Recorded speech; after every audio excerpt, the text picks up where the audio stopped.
What's going on, everybody? Welcome to Inside the Burrow. I am back alongside Kevin and JJ. And man, you guys know this is a very important episode as the March Madness tournament starts to kick off tomorrow at noon. FAU has to wait a whole day, and we'll be playing at noon Northwestern. Before we get that, we'll talk a little bit recapping the AAC tournament, and then just jump straight into that. Gentlemen, JJ, I usually ask how you're doing. How are we feeling? How confident are we feeling? How nervous are we going into this game against Northwestern?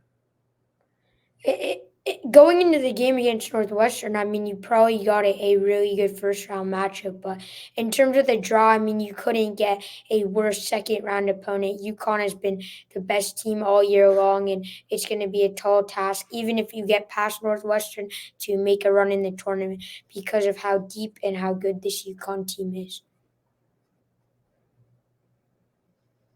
Yeah, and just this side of the bracket in general is absolutely lethal with three teams from last year's Final Four. Iowa State very much should have been a number one seed, but they get launched in with the bracket with us. Kevin, we'll go straight into the tournament. We saw us obviously lose to Temple in that semifinal game. What are your biggest takeaways from that game, and how much do you think that's going to affect us going forward into the game on Friday? Well, my biggest takeaway is that Temple looks pretty damn good when they're not being invested, or when they're not intentionally point shaving in the middle of games. Regardless, besides that, I thought that Temple flat out was probably the better team for that game, right? I mean, the better team arguably won that basketball game, and they made a lot of shots that pushed them over the edge. And we could get into some of the deeper schematical defensive things about that game. Look, that Temple team wasn't losing. I mean, I'm shocked that Temple team lost to UAB in the American Championship. That team felt like, we talk about the Cinderellas in the NCAA tournament. They felt like the Cinderella of the conference championship tournaments because, I mean, they played their best basketball down the stretch. I mean, they played their best basketball in the first, I believe, 2 or 3 games that they played in that tournament. I don't remember if it was 4-4 or 5-5, but, they were one of the better teams in that tournament, and they just played well against FAU. And FAU had punches, they had counters, and they had opportunities to win that game late, or at least on that last possession had an opportunity to tie the game late. And some things happen, it doesn't go your way. Basketball is a very fickle sport sometimes, in the sense that you could be the best team for 40 minutes but still lose. But I don't think they were the best team for 40 minutes. I thought Temple was a better team, and they won that game. Yeah, FAU never really got the opportunity to really feel like they were in control. They had a double-digit lead in the first half, but the entire second half, Temple was in control of the game. They controlled the tempo. They controlled the momentum. Even when we came back there, tied the game up, ultimately gave it back to them, it never really felt like a game like FAU was going to win. It felt like a game that was going to come down to the end, and ultimately the team that had the momentum, that was on a streak. And so many times you see the better team, even though they're better on paper, the better team losing when it comes to tournament time, just because you have a team that's playing well together, their best player is hot, they're well coached.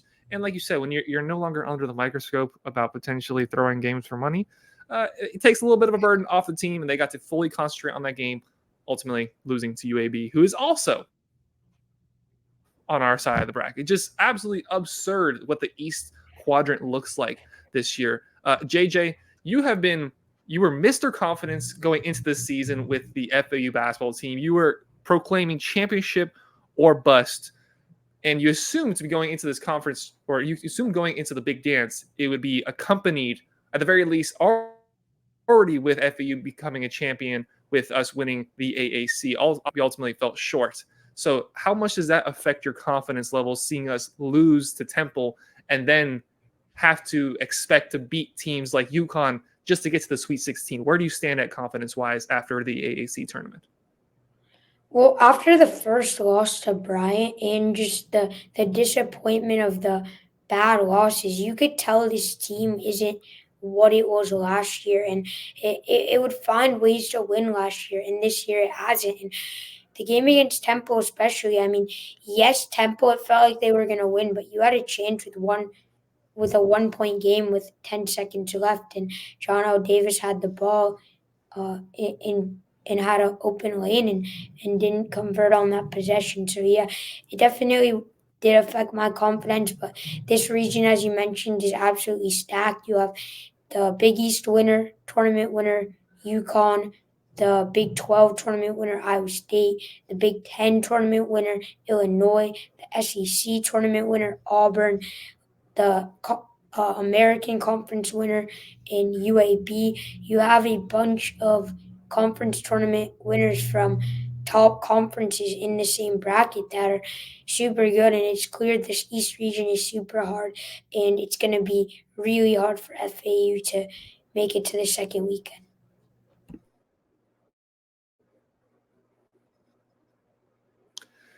It is. We're just in our opening matchup game against Northwestern, coming against a really good team. But before we get to the big dance, I do just want to talk a little bit more about the AAC tournament, and it was disappointing. Anything short of the championship game was disappointing. I felt very confidently after that first game taking down North Texas. They were talking about in the game how we were a lock no matter what, whether we lost to North Texas or not. I didn't quite buy it. As soon as we beat North Texas, I felt like we were good no matter what.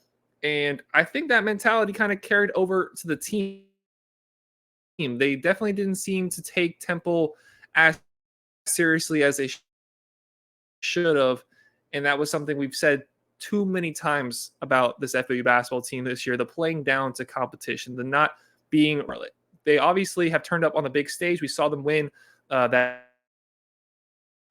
early season tournament, taking down Texas A&M handily, a team that makes the tournament as an at-large bid as well. And we've seen them take down Arizona over in Las Vegas, a very tough fought game against Illinois. We've seen against really good opponents, FAU step up to the plate, but it's against those lesser opponents that we saw FAU drop quite a few games. In that case in point with Temple. So the big question now with this FAU basketball team is, are they going to find that magic from last year? And are they going to be able to now play up to the competition, having that mojo, having that aura about them that we saw last year around tournament time? So with that, we'll get into talking about Northwestern, which is an incredible team. You look across all the 8-9 matchups, I think it's very hard to find the better team amongst all four of the 8-9 matchups. Some really good teams. That's just how deep basketball is nowadays. So Kevin, I'll start off with you. Tell us what you know about Northwestern. Yeah, I mean, I've spent the last few days watching them a little bit more, and particularly their two games this season against Purdue, because I think that while Zach Edey is a better basketball player than Vlad Golden, and there's a reason he's going to win the National College Basketball Player of the Year again, it is a very close matchup in terms of size, in terms of how you match them up. There are some things about Northwestern that they do to cover these bigger big men, and I think what they'll particularly have to do now that it was announced that their starting center, Matt Nicholson, is out for the NCAA tournament, in the sense that, they like to double in the post. They like to try and get the ball out of the big man's hands effectively and force other guys to beat you. The good news about FAU is they have shooters who can hit the three-pointer if their game is, I guess, at the level that it needs to be in tournament time to win many games. They're not a team that's built around a big man, but they have a very talented big man in Vlad Golden. And then in terms of Northwestern, man, they're going to slow the pace down.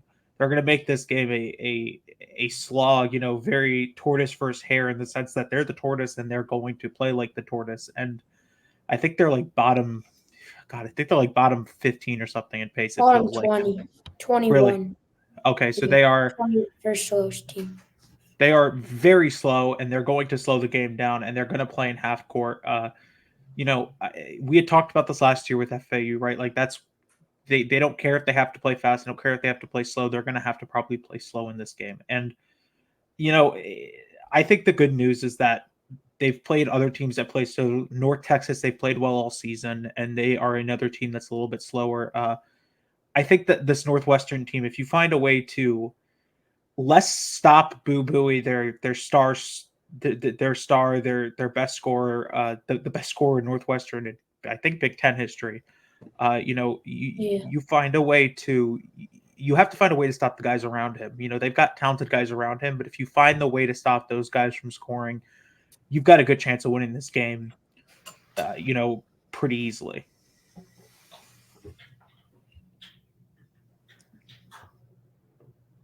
Yeah, and JJ mentioned him there at the end. Boo Buie is probably the best basketball player that's going to be on the floor. It's obviously between him and Janelle Davis, but you just look at the offensive output. Boo Buie, 19.2 points per game, a whole point Notice has done this year. And I know I said that just to get a little bit of reaction of you, because we all know this is the president of the Janelle Davis fan club up here. So tell us about Boo Buie. How good of a player is he? How well does he stack up against Janelle Davis? And what does he bring to this Northwestern team? Yeah, Boo Buie can do it all. They like to play a lot of dribble drive with him at the top of the key. And before that, they utilized him as a great playmaker to play off a pick and roll, and then they lob it to Nicholson at the top. But Nicholson is out, and they have done that more. But Bowie is the guy who they trust. That he is basically our John Davis, but he's utilized a little more. He is gonna get to the hoop. He's gonna score baskets, and he was banged up for a little bit of the Big Ten tournament. He got injured in the Big Ten tournament and was able to come back strong in their last game where they lost. But he is someone who I'm scared of, and FAU doesn't do well against these top guys who are going to get the ball a lot more than anyone else on the team. If you look at other teams FAU had to play, they couldn't stop that one guy. If you look at Illinois, TJ Shannon and Marcus Damask just drive every single time from the top of the key and got to the hoop, and you got to be able to stop them with Boo Buie, because Boo Buie is, as Kevin mentioned, the all-time leading scorer in Northwestern history, and he's not bad from three. He's a 44.3% three-point shooter. He's a 45, 45, 85 guy, where he's very, very, very electric. He's very fast, and he scored over 20 points in each of the Big Ten tournament games versus in his Big Ten tournament game where he had 30 versus Wisconsin. So, yeah, he's hot right now. The team feeds off him. He gives a lot of energy to this team. He shoots the three well. And, yeah, he'll be playing in his home state for this game in Brooklyn.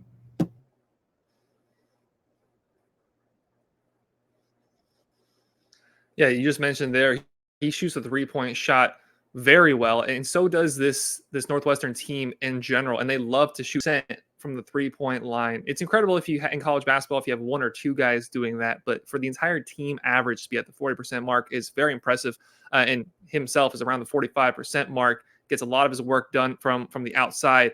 They shoot the three ball 38% of their shots. So while they do like to control the pace, and they don't just hack up shots like we've seen in some other teams that FAU has played this year, they are very comparable in the sense that or comparable to the sense of like a North Texas, where they don't push the ball down quite like FAU does. FAU is a very pace rhythmic team that you want to get the ball and go. Get the ball off of a defensive rebound, get the ball towards the rim pretty much as soon as possible, and just that high volume of shots.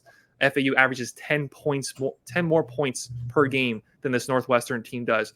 I think the biggest area where this game is going to be made or not for FAU is in the rebounding department.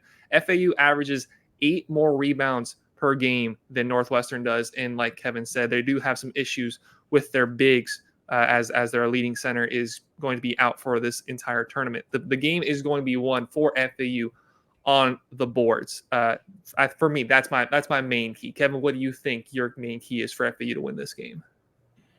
I'd sort of mentioned it. I think that the key is stopping the guys around Boo Buie. I know that everyone's going to talk about how do you stop Boo Buie and how do you hold him to whatever a magic number is, but there was a stat that was released today sometime, and I don't remember who did, and I really wish I'd written the name down, but it's basically a stat primer of every game or every tournament game in the first round and sort of some of the stats that stand out. And they had mentioned that, when Ryan Langberg, Brooks Barnheiser, these other guys around Boo Buie, when they don't score, I think the number was 14 points or around there, they're effectively a bad basketball team, right? And the record was pretty astonishing in both ways. And so the key here is not to try and stop Boo Buie. The key is to because first of all, you don't stop Boo Buie, right? Like he's one of the most gifted scorers, not only in the Big Ten, but in college basketball. And he can score in so many different ways. And the key is to find those guys around him and be able to contain them. And so the responsibility doesn't fall so much on the guy guarding Boo Buie, but it falls on, the Brandon Weatherspoons, the Jalen Gaffneys, the guy around, whoever is on Boo Buie to stop those guys and sort of force Boo Buie to have to try and put the team on his back for 40 minutes. I want to change directions a little bit here and now talk a little bit more about FAU. And JJ, like we've seen all year long, and like I mentioned earlier on this podcast, you have been one of the biggest proponents of this FAU team. I remember when the initial rankings came out earlier on the season, you're pounding on the table saying FAU should have been ranked higher. But obviously, we have not seen the season that we expected. We have not seen the season that we have wanted from FAU. So now that we have the full picture of what FAU basketball is in 2024, what do you think the biggest difference is in this team from the team last year that made the Final Four run to the team that we see here today, whether it's mentally, whether it's on the court, whatever it may be? What do you think has changed within this FAU team? There's two things. First off, Michael Forrest, I took him for granted. He's the only player FAU is missing from last year, and he was a huge key. Second off, you're in a harder conference. The American is definitely more tough to win games in than what the Conference USA was. And that's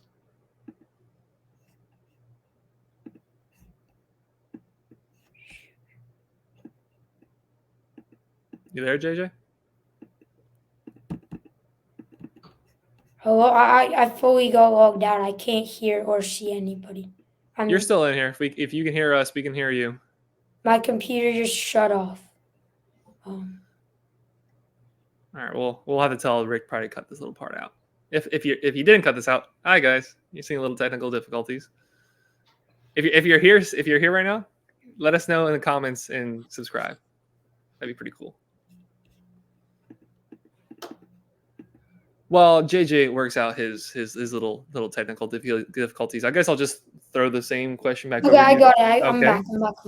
All right. Okay. All right. The second thing is the American Conference is definitely harder than the conference you said. You're playing teams like Memphis, South Florida, that you didn't play in NCUSA, where you would be playing teams that are not at the level of these American conferences.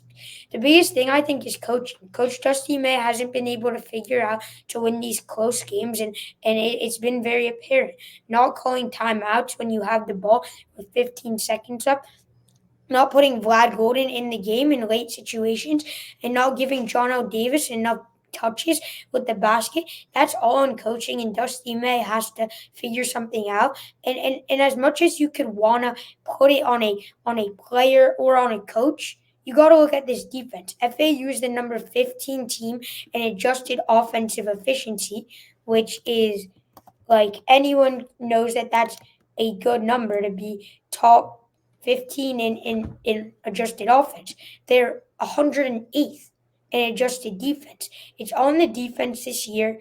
They're not playing aggressive. They're not playing tough, and they're not guarding the perimeter like they should be.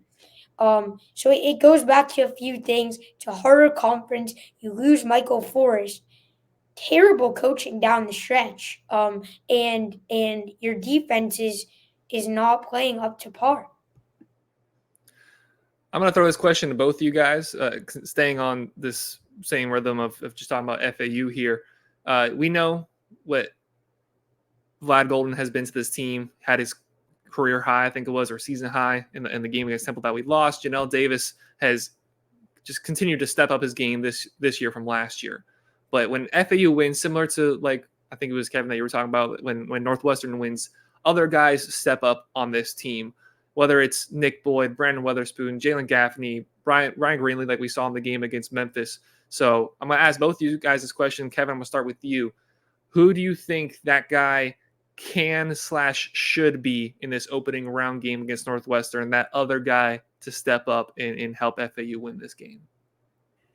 As I had sort of touched on earlier, it has to be one of Ryan Greenlee or Brent Weatherspoon, because I think they're your best complementary shooters. And when you look at how Northwestern guards screens, particularly ball screens with the big men, and I'm not going to break this down and bring out the whiteboard and start breaking it down like I'm some coach, but they'll effectively help backside and leave 3-pointers open in an opportunity to take away that role from the big men. In in the Purdue game, it was Zach Edey. It's going to be Vlad Golden. When those backside threes are open, you have to hit them, right? You have to first of all find that and then hit that. And I'm going to imagine it's going to be Weatherspoon and Greenlee on those backside threes or backside corner threes. And those guys, you have to hit those threes if you're going to win this game. If you miss those threes, you're not winning this game. JJ, I saw you shaking your head. Who's your guys for you? I agree with the Brandon Weatherspoon take. I just don't with Brian Greenlee. He's had such a cold season besides the Memphis game. I feel like it's more of a Jalen Gaffney or Brandon Weatherspoon when you're looking at the quote-unquote bench guys, even though we've seen Brandon Weatherspoon start in a lot of the games. But it's really going to be Elijah Martin. FAU hasn't lost a game when Elijah Martin has scored 15 or more points. He's been shooting the ball really bad lately, just been inefficient, and 0 for 5 versus Temple, 0 for 4 from 3, 0 for 1 from the field. And when he has a good game, the energy of the team feeds off Elijah Martin. Like, he's good when they're up. When FAU is winning games and Elijah Martin is shooting threes, he has the confidence. He makes them more. When they're down, he could get nervous. And if he misses a few, then the team will feed off Elijah Martin's shots. And Elijah Martin, too, like, how many times last year did we just give it to him, top of the key, where he would just drive and just get to the rim and maybe just pull off a dunk, because we know how athletic Elijah is. You got to play that approach more. We've seen that almost every game where he would be utilized like what John L. Davis is doing this year, which isn't that much in my opinion, even though it's the most on the team. Elijah Martin's got to have a good game. And when you're talking about from 3, I think Brandon Weatherspoon, if Spoon's going to shoot 4 threes a game. Spoon's not a guy who's going to take a jump shot or a layup. He's going to shoot between 2 to 4 threes a game. Say he shoots 4. If he can make 2, we probably win this game. If he can make 1, that's going to help a lot. Spoon has got to shoot well, and he's got to find open looks. We like to get it to him in the corner off drives and then kickouts. And if Spoon can do that, that's huge. But mainly Elijah Martin has got to step up. The way you started that talking about Elijah Martin, I'm like, did this kid just take everything that I said in my video that I made the other day about Elijah Martin? I see you laughing, so I'm going to take that as a yes. Yeah, my guy, thanks for taking it from me. My guy is going to be Elijah Martin. While he might not be the leader per se of this team, I think he certainly is a leader on this team, but he is definitely the emotional backbone of this team. And when he is hot, the rest of the team feels. You see such a swagger and a coolness when he hits a big shot, when he gets a big dunk, you can just see everybody on the team elevate. When we were going through the conference tournament, and if you just watched pretty much any conference tournament, something that a lot of the commentators were hitting on was taking a look at the team, at one team's bench, and taking a look at another team's bench. And usually it'd be one team sitting there like this, disappointed, even if they were winning, sitting there low energy. But then you look at the other side, and everybody's standing, everybody's clapping, everybody's getting each other hype. Whenever Elijah Martin is on fire, every man on that bench is on their feet. Every man on that bench, every coach is clapping, is high energy, is ready to go. And that resonates also with everybody on the court. when he can hit his shots, when he can hit his threes, and just that 15 points mark, like JJ mentioned, we do not lose. And in the games that we lost this year, he's only scored above 15 points one time this year. So he is going to be massive for FAU to make this big run. I think he's still part of the big three at FAU, so maybe a little bit of a cop-out answer. So I'm going to go with Nick Boyd. His streakiness, we saw last year in the first round, his clutchness to hit that game-winning shot to keep the poise that we saw there. And just another guy that his energy resonates through the team. He's not like a loud rah-rah guy, but he's somebody who just is always optimistic. And we saw that last year after we lost the Final Four game, just how he was the guy that brought everybody's spirits up, had a smile on his face, always sees the positive in things. So when things have not always gone FAU's way this year, Nick we've never seen his demeanor and his presence waver. We've always seen a positive guy who's going to shoot with confidence, and that's why he's our next best of the bunch in terms of scoring, just outside of double digits in points per game. So Elijah Martin, workhorse emotionally, but then also Nick Boyd, his streakiness, his ability to hit a shot, his ability to slash. I'm really excited to see beyond this season what he can do and step up. But JJ, I know you're short on time, so we're going to wrap things out here with our predictions and also just what do you think is going to happen? How do you think this game is going to go? And we're going to start with JJ. Yeah, so Northwestern's banged up. I mean, you have Ty Berry, like 45% from three, I believe. He's been out for the season. He got that injury in mid-February. Matthew Nicholson, he'll be out. He's their 7-foot guy, and now their biggest big who gets over 25 minutes or 20 minutes a game is Nick Martinelli, and he's only 6'7". So Northwestern's banged up. FAU, everyone is playing. Maybe Trey Carroll might be out, but that's not like a huge loss. And Northwestern's banged up. Boo Booey, he got injured in that Michigan State game. FAU is going to feed Vlad in the paint because Northwestern is going to have to pose a double team in both games where Northwestern was going up against Edie, who's the 7'4" big. Nicholson was on him. And now you don't have Nicholson. And Golden is going to score 20 points in this game. He's going to be fed. Give me FAU 74-71 in a late, close battle with FAU pulling away late. I think they'll get up 10, and then Northwestern will try to creep back with like a minute, make some clutch threes, and then FAU will close it out with free throws. And FAU wins this game by 3 points. I think that's a very spot-on analysis, JJ. Last time that Kevin and I were on the podcast together, I completely forgot to ask him for his opinion, so I'll make sure to do that this time. Kevin, how's the game going to go? I'm glad you remembered me this time. I love you, buddy. I wouldn't do that to you twice. Just kidding. I 100% would probably. Yeah, I know. At some point. I thought it would have been a lot more funny if you just did it. So with that, actually, now that you're talking about it, I think FAU is going to go ahead. So I think that's going to be a low-scoring game. I think FAU has the pieces to win this game, but I don't expect a lot of points to be scored in this game. Now, I don't expect Virginia from last night level of not scoring. I think there will be more than 42 points in this basketball game. Let's be clear, but they shouldn't have been in the tournament. Regardless, I think FAU wins this game. I think they've got enough offense to win this game, and I think they've got the potential to turn this into a track meet, even if it won't become one. Give me FAU 64, Northwestern 60. Okay. When you have two teams, when it comes down to the tournament time, when you see fouls called less often, where you see, big players step up, big players make big plays, I like to lean on the side of the team that gets more shots up, that creates more opportunities for themselves, and that is undoubtedly FAU in this game. FAU is, as JJ mentioned, is healthier, while Northwestern, if we're being objectively honest, might have the best individual player active. I think FAU has the better of the top five. Like if you go try to find the best starting five for this game, I think FAU would have 3, maybe even 4 of the starters, like we keep talking about with Northwestern's injuries.